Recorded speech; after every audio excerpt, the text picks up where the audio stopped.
You did well yesterday, Vass, a voice greeted me from the door. I was in the small compartment of the gang's deck that we used for storing food, preparing the next meal for the gang. Several others were helping portion our foodstuffs and bringing them out. I looked out to see a tall girl standing in the door, beaming down at me. I couldn't believe how together you were after we finished the reloading rituals of the Prowwood cannon. Everyone was tired, and it was all they could do to get it done, but you came out in the end and made sure that everyone was fed, and without much grumbling. You'd think that you were running the whole gang, if not the cooks.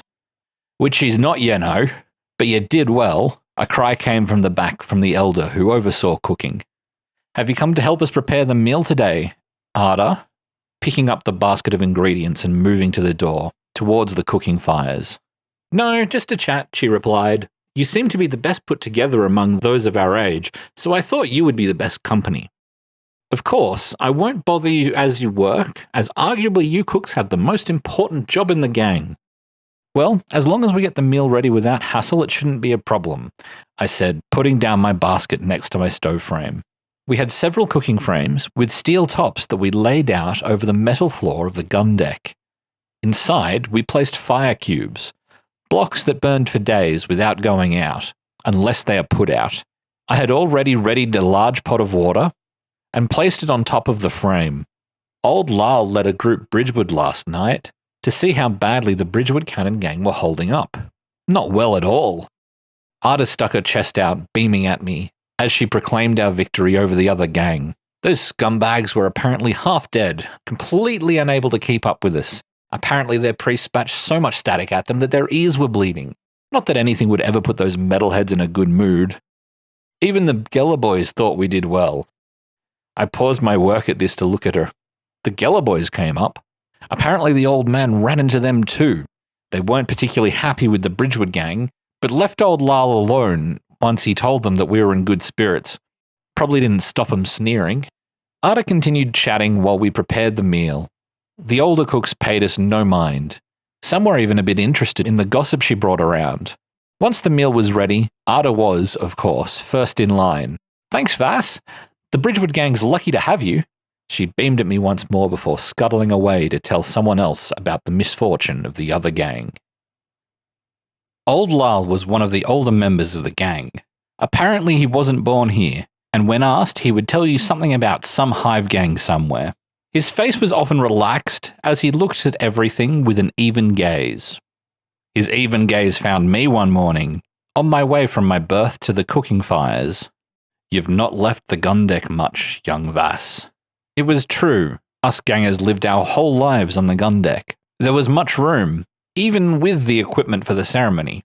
Many of us didn't see the point in venturing out. It was discouraged by the Voidsmen, who liked us to keep to our decks. Only the conscripts, who the Voidsmen dumped on us every few years, wanted to get out. Some tried to escape, but the Voidsmen made sure that we'd all know when they failed. I don't think that I've left since a group of us snuck out as children, I told him, and he chuckled. I remember that. The priest that found you was none too happy, according to Ills. At least all your kids had to deal with were the servitors he used to shepherd you back. I shuddered as I remembered the zombie men the priest sent back with us. Cook said I should show you some of the ship in the world. You've done well the last few days, by the looks of things, and he said you should learn some of how things work. If he believes so, I guess, I replied, unsure of what was coming next. First of all, we better see about hiding that big knife of yours. Best have it on you, even when you're not supposed to have it. Honestly, especially then. I wasn't so sure about the wisdom in this, but we gave it a go, rearranging my clothes around it. It wasn't too bad. It strapped to my leg easy enough, and between the two of us, we got it so that it would be easy enough to draw while being properly hidden from view. It was an easy enough challenge, but I looked properly unarmed. It was incredibly easy to sneak through the winding corridors of the ship with Lyle, as he knew the best ways to go, and what to look for. He was impressed with me, though, saying I would have probably been able to make do by myself if I had to. We made our way around the patrols of Voidsmen and zombie priests, or servitors as he called them, and even one of the metal priests themselves, down towards the drives. The domain of the Geller boys. Don't worry now, this is just a sightseeing tour. Mostly.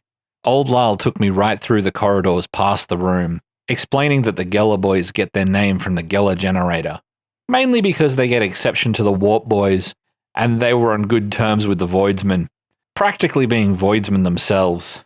He didn't explain why Warp boys would have been an alternative, but there was a giant humming machine in a room across from the other humming machine that he indicated as the Geller field generator. So maybe that was a Warp field generator? As we snuck back out of the area, he did explain that the generator was much more important than the cannons, and that is why, even though the Geller boys were much smaller in number than our gang, they had so much more power. After all, when those bastards looked down on us, he pointed out, no one bats an eye. We managed to get in and out of the area without any of the Geller boys noticing that we were there. We then made our way back up the decks and bridgeward, slowly making our way to the Bridgewood Cannon Gang. I'd always found Old Lyle's speech to be a bit odd, but today he was sounding very strange. He was talking like the cannons were more than the loud machine spirits that the priests talked about when they weren't screeching at us. Talked about the guns as things that threw small bolts at things very quickly, and as cannons as even bigger guns. And our cannon? That was a massive gun that threw the shells that we loaded into it, into the void. And that's why we didn't have to unload the guns, as he put it, the other day. We're actually firing the guns, when we usually don't. He said we usually just do it to make sure that everyone knows how to do it, and to make sure it all still works. I couldn't think of any reason we would be firing shells into the void, and found his explanations to be quite odd, but they seemed to make him happy. In any case, when we started getting close to the Bridgewood Cannon, his tune somewhat changed. He wasn't a fan of some of the people in the Bridgewood Cannon Gang, insisting that they owed him money and would get theirs. As we got close to the Bridgewood gun deck, only a few bulkheads away, we were greeted by a small group of unimpressed-looking gangers, the Bridgewood Cannon Gang. Their clothes looked to be a bit better off than ours, newer, and with more variety in colour. They had large metal pipes and tools in their hands, which they knocked on the deck and the bulkhead. They did not look impressed to see us. What do we have here, boys? An old man and a runt. One of the men, the tall one, approached us. What brings you around our parts, Gramps? I wanted to find out how you lot were doing after that ceremony. Fine, Gramps. Just fine, he replied warily. You aren't usually just sitting around here, ragger. You waiting for something? What's your interest in it, old man? Just making conversation. I wasn't sure why old Lyle brought me here. Our two gangs didn't get along too well, and were constantly squabbling about something. I typically tried to stay out of it, as I typically didn't venture far from the gun deck, but when they had come close enough, they had always been quite ready for a fight. Look, I expect that we're waiting for the same thing that you should be waiting for, back at your deck. More shells. What are you even doing? Running around with just that runt. Sightseeing? Practically, the girl needed to learn how things work. I looked at old Lyle, a bit surprised at that bit of honesty. And what's that mean? That we're here to crew the guns, same as you, and that our lot is the same as yours, even if your old man does owe me money, and that the Geller boys are arse-hats. At the mention of the Geller boys, every Bridgewood ganger's face soured. Well, I think it's probably best if we scamper, so we can be there when the shells show up. Got to introduce her to the bosun. Or you're lucky, we've better things to do, called out one of the men in the back. None of them moved, however, and the tall one who had come forward to talk to us said nothing, so we backed off and started to make our way back. As we got close to our own deck, avoiding everyone else through the maze of corridors, I asked old Lyle, why have you shown me all this? You lack perspective, kid. You've shown promise in a few ways. The other day was just one time. We are also aware that you sometimes know things. The pride that had started welling in my chest gave way to a new anxiety at that last bit. Old Lyle gave me a pointed look, then continued. For better or worse, those that show promise end up involved in things. They may be small on this ship, and you may never leave the gang, but you may still get involved, and for that, You need perspective. You Voidborn especially. You are just too quick to accept your lot and only leave the deck if you have to, like the hunters. There is a world beyond this deck, and even this ship. You know that I'm not from here, don't you? I had heard that old Lal was brought to the gang, not born of it. Over the years, a few people had been brought in by the Voidsmen every so often and given to the gang. They took time settling in and always felt a bit different. Is that why they didn't call you Runt? Back at the other gang's deck. Everyone that has been brought to the gang from outside is short like me, but also different. Is it because you were different that they don't call you Runt? Back where I'm from, I'm not short. I might not be tall either, but I'm not small. You'd be a good head smaller, or more, if you weren't born in the void. We arrived back at the deck, and there was a crew waiting at the big doors. We waited with them until the convoy arrived, led by a Voidsman and a priest. A large number of zombie priests pushed carts carrying shells. Old Lyle beckoned me to follow as he approached the Voidsman. Bosun, we managed to sink anything? He greeted the Voidsman. The priest turned and blared static at his retinue, which started unloading the shells from the carts and onto the deck. No, the Voidsman, Bosun, raised his eyebrows. Scored hits and disabled their engines, but they scuttled the ship.